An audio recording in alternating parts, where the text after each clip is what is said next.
Hello guys.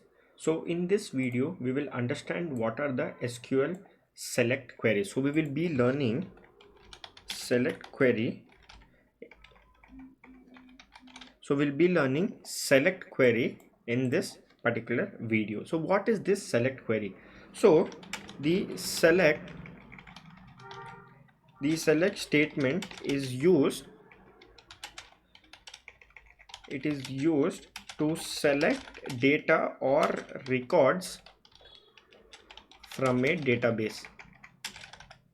So given in a database, if I have to display all the records, so in order to display the records we will be using this select statement. So what is the syntax for this?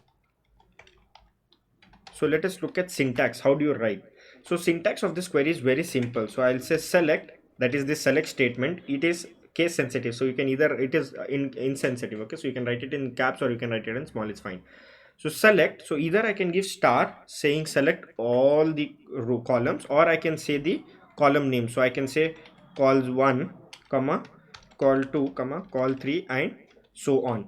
So I can say select n number of column from where, from the table name what I specify, that is select either these columns, or select, if I give star it means all from this table name. So let us look at an example.